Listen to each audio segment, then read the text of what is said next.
Hi guys, I'm back today with a video which is, I can't really think of like what to title it because it's one that is, I just can't put a title on it basically.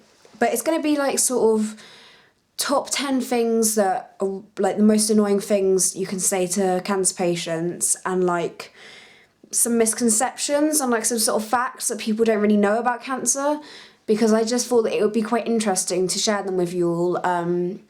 You may have had somebody diagnosed, you may have cancer yourself, and you may be able to relate to these, or you may just have an illness in general and be able to relate to them. So I'm going to get started. So I've got 10 points here by the way. The first point is that a lot of people think that you lose your hair to all types of chemotherapy.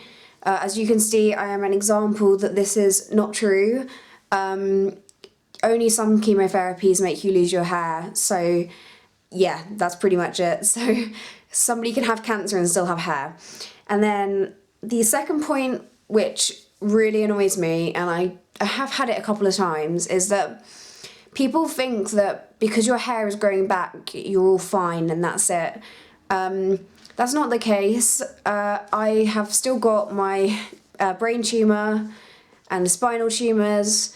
So it's certainly not the case. Yeah, basically just that if somebody's hair's growing back, it doesn't mean that they're cured or whatever. So yeah, thought I'd just say that. Sorry, I keep looking down, I have it on my notepad. I also have like a point that I just want to make because it really annoys me. I've actually got a disabled badge, and whenever I get it out in front of people that don't know me very well, they're like, why do you have a disabled badge? Like, you're not disabled, like you're not physically disabled. The reason that I have that is because when I have my chemotherapy, it makes me very tired, and it's quite difficult to walk for like long distances and stuff. So I have a disabled badge for parking, and whenever I sit down on the bus, and I usually sit in the disabled seats, just because I like to sit on the bottom floor, and some of them are like, say, you know, if there's somebody disabled, you know, give up your seat or whatever.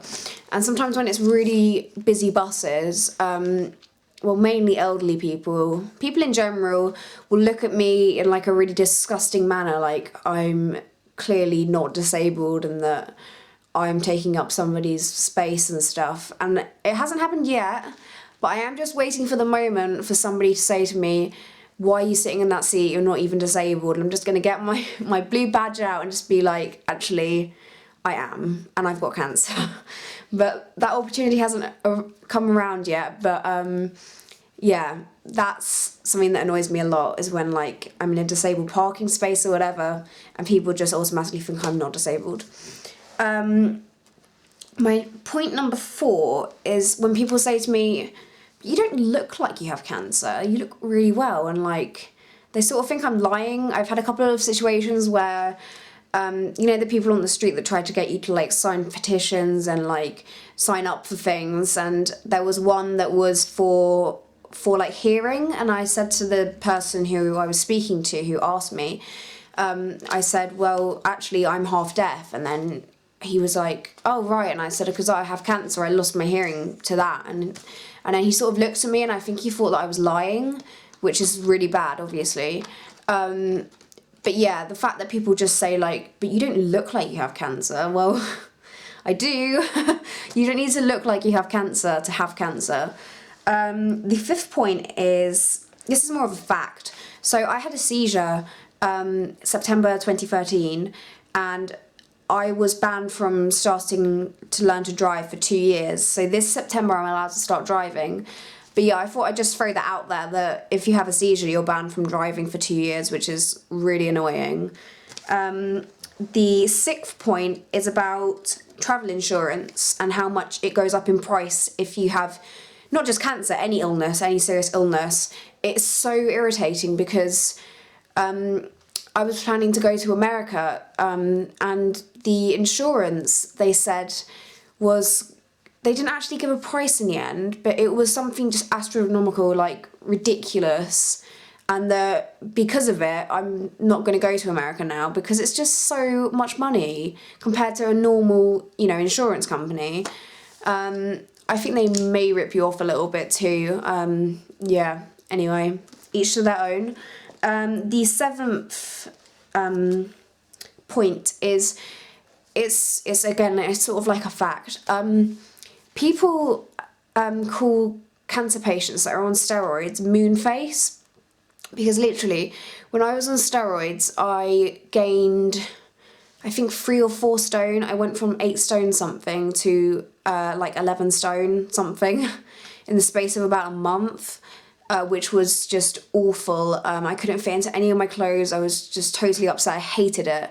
And yeah, that's just a fact that if you take certain steroids that you've been put on, your face just swells up. It just, I do have some photos. I may be able to insert them. I probably won't. I'm not that good at editing, but yeah, your face just totally swells up, and yeah, it's called a moon face.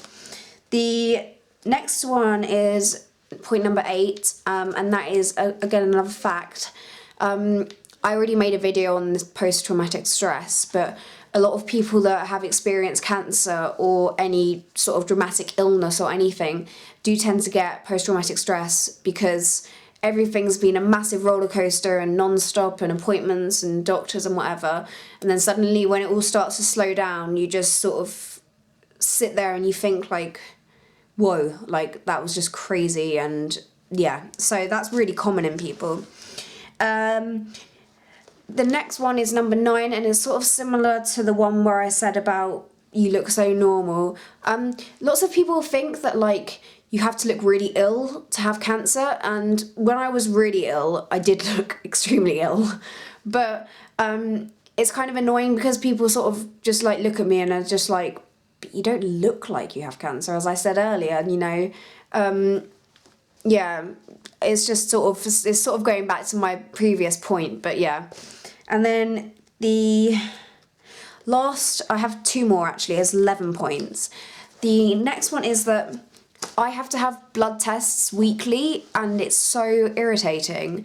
I have to have a nurse come round to the house and do my bloods for me weekly because I need to keep an eye on them, and it's just, it only takes about 5 minutes, but it really sort of does prevent me from doing stuff that I want to do. And like, I can't stay around people's houses if I have bloods the next day because I need to be back really early, and it's just really annoying. So I think that might be quite common for a lot of illnesses, that you have to have blood tests quite frequently. And then my last point is about tablets. When I was first like diagnosed, I had to be put on 50 tablets a day.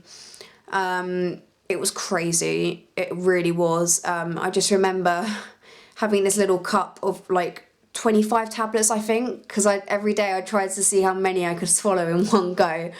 And I think I got possibly 30 tablets in one go.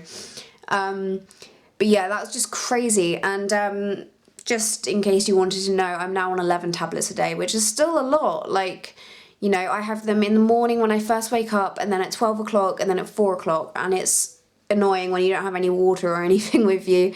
But yeah, I just sort of wanted to make this video just because I thought it might be quite interesting, and also sort of partly things not to say to a cancer patient. One more point actually. One thing that you should never say to a cancer patient, because it will just annoy the hell out of them, is when they say like, if a cancer patient or somebody says like, I'm losing my hair, even somebody with alopecia, I'm losing my hair, and then people say, yeah, but it will grow back. It's like, you're totally missing the point. The point is that right now I haven't got any hair and it's not growing back. So you saying that is just going to irritate me, isn't it? You know? I mean, the amount of people that sent me texts and things like that, and I was just like, but you don't get it. Like, you've never lost your hair. And I know that people say it in the, in the nicest way to try and be helpful, but it's really not helpful, I have to be honest. So yeah, that was my 12 points that I wanted to make, and yeah, I hope you enjoyed the video, and I'm going to be starting to upload like quite frequently now. I know I said that last time, but this time I am going to do it. So thanks for watching my video, and I'll see you guys soon. Bye!